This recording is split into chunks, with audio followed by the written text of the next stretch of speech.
আপনারা প্রত্যেকেই জানেন 7 ধরনের ব্যক্তিকে আল্লাহর নবী সাল্লাল্লাহু আলাইহি সাল্লাম বলছেন আল্লাহর আরশের নিচে ছায়া দিবে।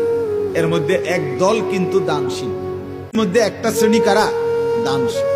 রাজুলুন তাসাদ্দাকা, নবীজি বলছে ওই ব্যক্তি যে আল্লাহর রাস্তায় সাদাকা করে। কিভাবে করে?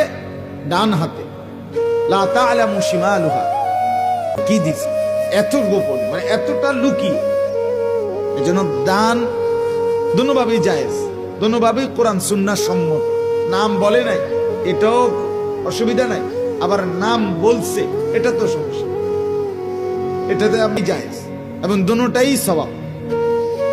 না বললেও কোনো অসুবিধা নাই, বললেও কোনো অসুবিধা। আল্লাযীনা ইউনফিকুনা ফিস সাররা'i ওয়াদ দাররা, দুঃখের সময় দান, সুখের সময় দান। আল্লাহ বলছে জান্নাতি বান্দার পরিচয় সে সর্বদাই দান করে। সুখে বেশি দিবে, কম থাকতে তো কমই দিবে। কখনো অসুবিধা কি? কখনো 50 টাকা দিছে তো আজকে 2 টাকাই দাও। 2 টাকার কি কোনো সওয়াব নাই? কথা বলেন না কেন? এক পয়সার কোনো সওয়াব নাই? সওয়াব আছে। নবীজি বলছে তোমার কাছে কিচ্ছু নাই তো একটা খেজুর আল্লাহর রাস্তায় সাদাকা করো। ওয়ালাউ বিতামারা, খেজুর। নবীজি বলছে খেজুরও নাই তো ওয়ালাউ বিশাক্কি তামারা, এই দানাটা আটি খেজুরের দানা আছে না, ওইটা পরিমাণ কিছু আল্লাহর রাস্তায় সাদকা করো।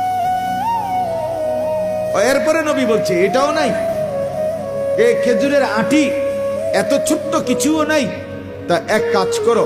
নবী সাল্লাল্লাহু আলাইহি সাল্লাম বলেন ফাবি কালিমাতিন তাইয়্যিবা, কাউকে একটা ভালো কথা বলো, তাহলে এটাও আল্লাহর রাস্তায় সাদকার ভালো কথা। ভাই নামাজ পড়লেন, ভাই আল্লাহরে ডাইকে, এই বাবা গুনাহ ছেড়ে দাও। ছেলেটাকে বলেন বাবা মদের আড্ডা ছেড়ে দাও, জুয়ার আড্ডা ছেড়ে দাও। একজন ছেলেকে বলেন